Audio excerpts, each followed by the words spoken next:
This is Speak Up. I am Sandra Schulte. Welcome back to our show. I'm very thrilled to have Peter Jussi back with us.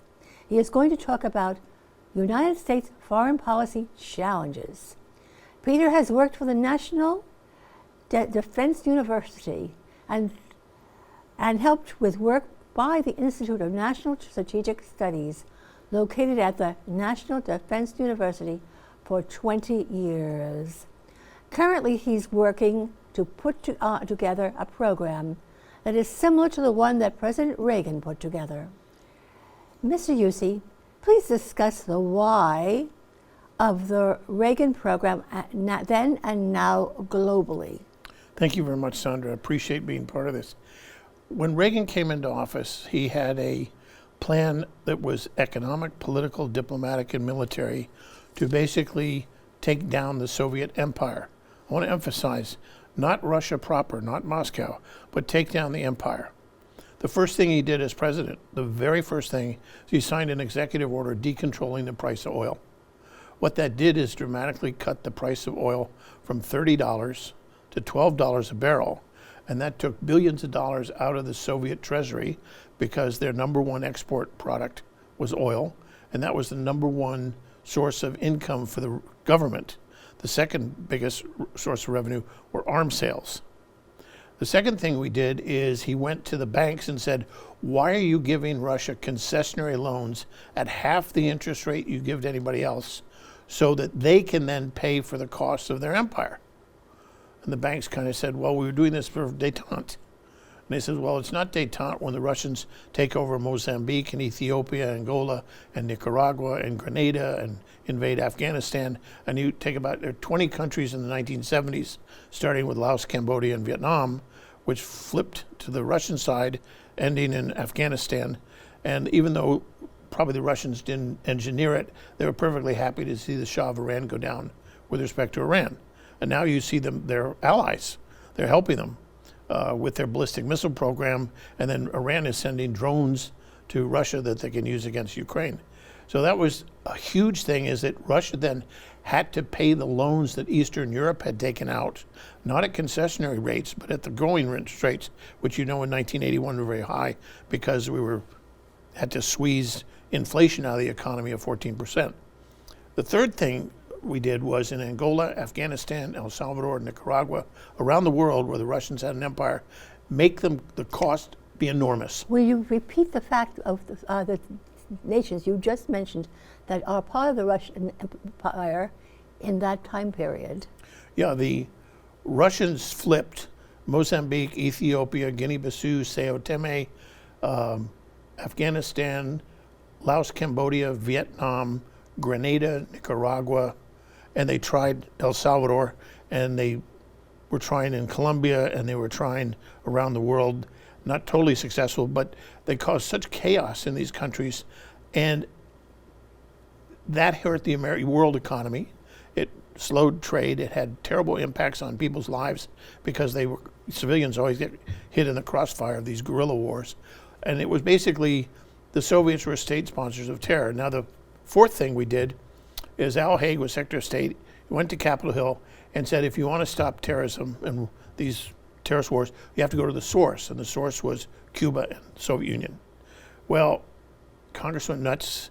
The Washington Post went crazy. The New York Times said, what do you mean? These are indigenous agrarian reformers. Nothing to do with the Soviets. And they demanded that Mr. Casey, head of the CIA, do a study. Is Russia a state sponsor of terror? And Mr. Casey said, okay, called up his Russian people.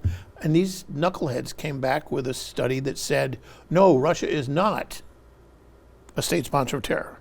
And Casey said, well, what do you mean? And they showed them official statements by the Russian government, saying, we're not supporters of terrorism, including TASS and Pravda editorials. But not actual research. So Casey then asked Robert Gates, the Robert Gates who became a Secretary of State of Defense, you do a study, which Bob did, Mr. Gates did. And in his book, he said Reagan and Casey actually turned out to be too conservative, that the Russians were much more involved in terrorism than even they, and a book by Claire Sterling and Craig Livingston, another book that Haig had read that said the Russians are key sponsor of terror around the world. So that report came out. Of course, it sent shivers up and down all the détente people, but it was key to getting Congress to go along with a lot of the Reagan military modernization program, which was the fifth thing we did right away. We added $25 billion to the defense budget. We got the nuclear modernization program going. In a couple years, then Reagan announced SDI, which really scared the heck out of the Russians. And if you look at Myron Norquist, whose son is Grover Norquist, head of American tax reform, Americans for Tax Reform. Myron wrote a piece back in September 2000 about how did Reagan win the Cold War. And it's like an operations management consulting paper of exactly the amount of money each of these actions cost the Russians. In 1981, Russia was spending roughly $7 billion on this empire. Peanuts. By 1986, Reagan had increased that to $67 billion a year, but that included also what Russia was losing in foreign exchange because of no arms sales or reduced arms sales and the dramatic decline in the price of oil. For example, we went to the Saudis, Reagan did, and said, would you increase the price, the production of oil so we can dramatically lower the price and take money out of the hands of the Iranians and the Russians, Soviets? And the Saudis said, yeah. Contrast that to today. They went up 5 million barrels a day, which was huge in those days. Further, but it had one other benefit. It boomed the U.S. economy. It boomed the economies of the Western world and took an enormous amount of money out of the Soviet exchequer. If you look at Myron's essay, it's only about 20 pages. It's in the National Intelligencer. It's brilliantly done. And as I said, Russia's entire foreign exchange earnings in 1981 was $36 billion. That's their foreign exchange. To give an contrast, when Trump came in, Iran's foreign exchange was close to 106 billion. Okay? China has 3 trillion, roughly, is estimates. Well, under Trump, we got Iran down to $4 billion. And what happened is their support for terrorism had to drop because they couldn't pay their bills. We could do the same thing with respect to China if we got our act together. And what Reagan did vis-a-vis Russia was well thought out. In fact, Roger Robinson, who was on the National Security Council, and Norm Bailey were their economic people, and they were on the Russian Soviet desk, and they dreamed up a lot of these programs of, Roger had been at Chase Manhattan Bank. And he said, why are we giving Russia concessionary loans? These are bad guys. Why the heck are we they're better customers than American people buying automobiles in America. You weren't getting concessionary rates on a car. Okay, and remember in those days, interest rates, the prime rate hit 21% in 1982. Because the prime rate inflation was 14%.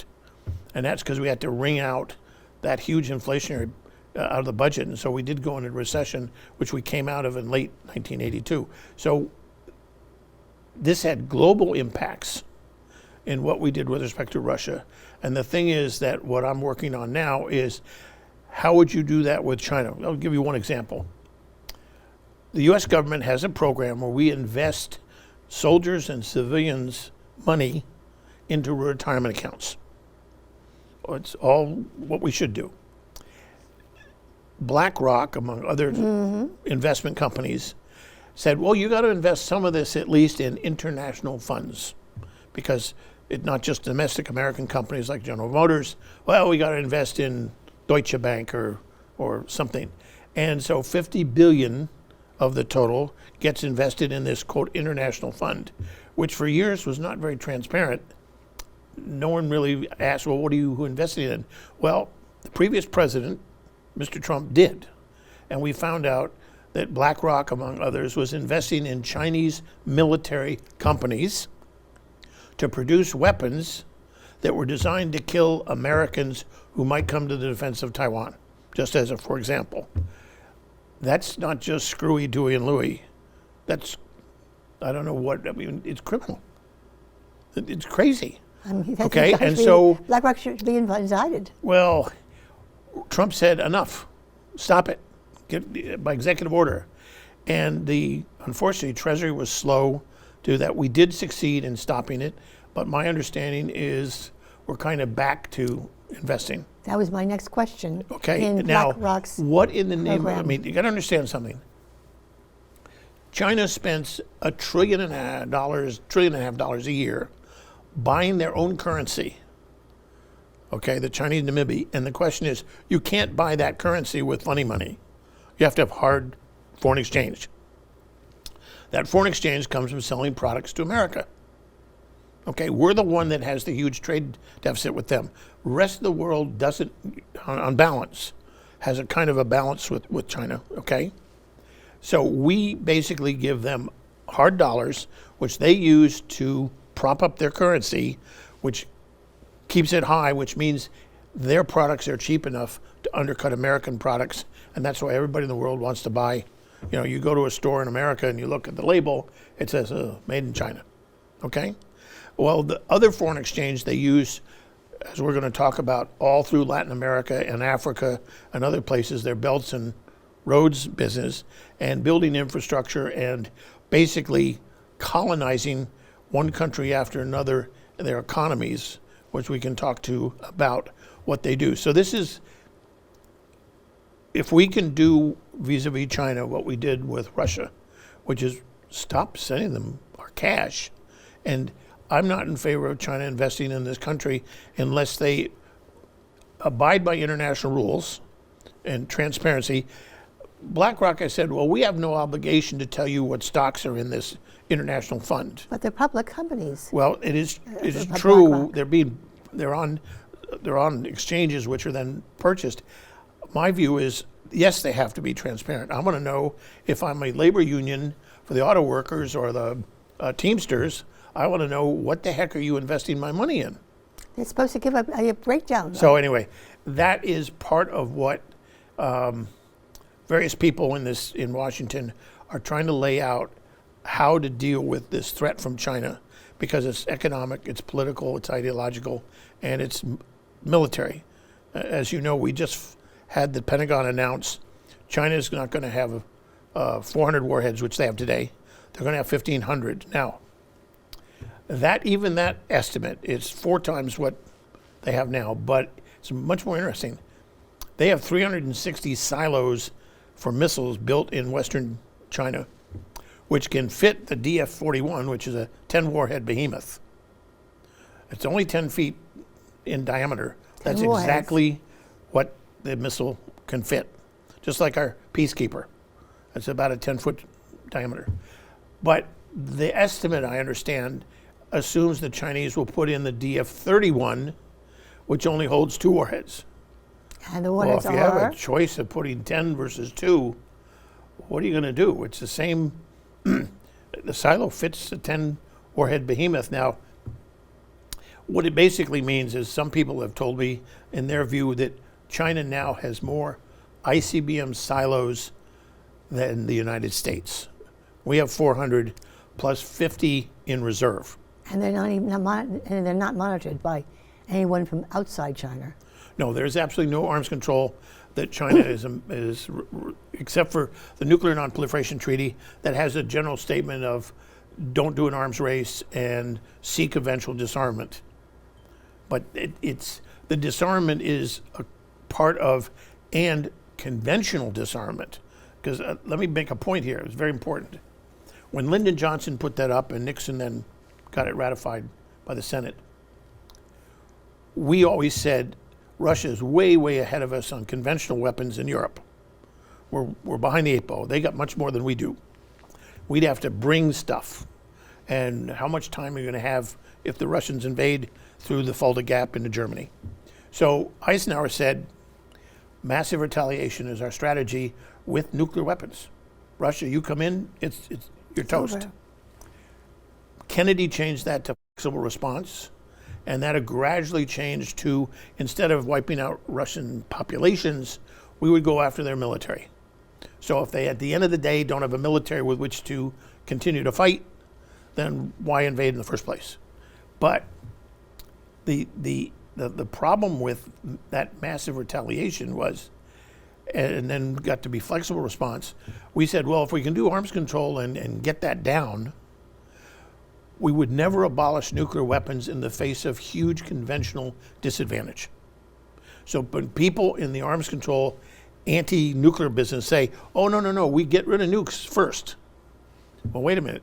When we leave ourselves with that huge imbalance by the Russians and the Soviets in Central Europe, remember, this treaty was 1969, the height of the Cold War, the height of Vietnam. There's no way we would not, if we were going to get rid of nukes, we would have to go in general disarmament. And that's my argument as someone who spent time at Columbia University Law School, and my area of concentration was the constitutional law of American foreign policy. I'm absolutely convinced that the NPT requires mutual conventional and nuclear disarmament. It's a little digression here, but that's very, very important. Mutual. Because one of the things the disarmament community is pushing very hard is abolition. And we met when I spoke here in New York on that subject of why it was against, not that abolition wouldn't be a great idea, but if everybody was nice enough to say, we don't need these weapons, then the politics would have completely changed and we would need weapons. But and that we'll be is able not, to have observers verifying this. well, verifying is another thing. Is Iran and Pakistan and India aren't interested. North Korea is not interested. China's not interested. Russia's not interested. So the only people who are going to disarm are us. And even then, that's so. I mean, That's like going up to a big giant saying, as a little and saying, hey, don't hit me. please be nice. Exactly. So what we're trying to do with China is they raise trillions of dollars in our capital markets. They raise some in Britain and some, I think, in the Far East, but primarily Britain and the United States.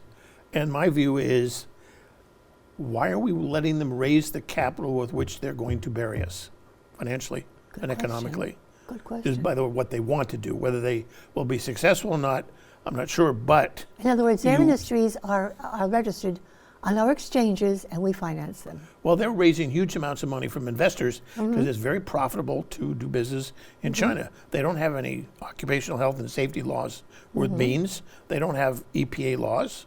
I remember when we went to China and asked them, as part of a program to help them understand how to do coal mining and underground mining, we asked them, what do you do in the event of a cave-in, an explosion, mine explosion? And they looked at us and said, what do you mean? Well, what they were telling us is they would not rescue their miners. Right. And I remember our delegation, the Secretary of the Interior was just absolutely flabbergasted that they would just let these people die. But this is the 1970s, and we were trying to help them not just in mining, but housing and health. And I mean, we gave them, as Mike Pillsbury points out in a 100-year marathon, we were aiding the Chinese government from A to Z, under the idea that, well, if we help them become a more middle-class country, they'll become more like us, and they'll jettison this crazy communism and Maoism, and they'll become a peaceful rise, as the Chinese say. And now we've determined that that has never happened. And it wasn't, Chinese had no intention. They pretended, they used the phrase, oh, don't worry, we're just a peaceful rise of what we're doing. So in answer to your question, Americans sometimes forget what we're about. We're a constitutional republic. We're not a straight democracy. We have democratic elements, but we preserve the right to dissent, to disagree. And we have this wokeism now where we're saying, whether global warming or whether it's transgender stuff or whether it's racial issues, your view, if you're a conservative, has no place in the public square. You can't even speak because you're a racist, okay? Or you're labeled a racist. So we don't need a debate. This view is the only view that's acceptable, the only candidates that should be on the ballot, and it is contrary to everything the country stands for that we have a robust debate. And my view is there are not two positions on everything. There are multiple positions, okay? And we need to listen. That to me is what the Chinese are all about, which is we don't have to listen because your voice is wrong.